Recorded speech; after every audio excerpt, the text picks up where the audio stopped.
By ఎలారా? ఆ, చెప్పండి. ఎవరబ్బాయి నువ్వు? పూర్ణచంద్ర వాళ్ళ అబ్బాయినండి. ఏం చేస్తుంటావు? Software job sir. Software job. ఎంత వస్తాయేంటి?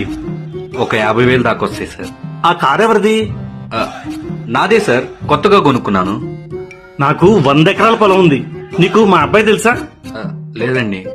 అమెరికాలో ఉంటాడు. ఓ 2 ఎకరాల పొలం అమ్మి మా అబ్బాయిని అమెరికా పంపించాను తెలుసా? నాకింకా 98 ఎకరాల పొలం ఉంది. 98 ఎకరాల పొలం ఉన్న నేను ఏ రోజు కారులో తిరగలేదే. పట్టుమని 2 సెంట్లు భూమి కూడా లేదు.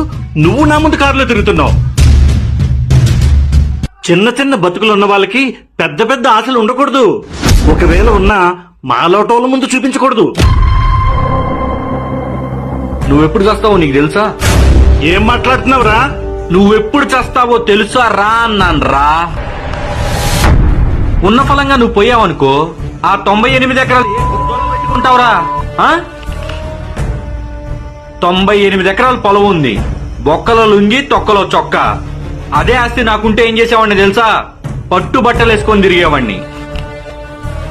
ఎకరాల ఆస్తి ఉండగానే సరిగాల, దాన్ని అనుభవించే యోగం కూడా ఉండాలా. నీ దృష్టిలో ఆస్తి అంటే నోరు కట్టుకొని బ్రతకడం. నా దృష్టిలో ఆస్తి అంటే ఏందో తెలుసా? తిన్నామా, ఉన్నామా, పని చేసామా, అది. ఏ బై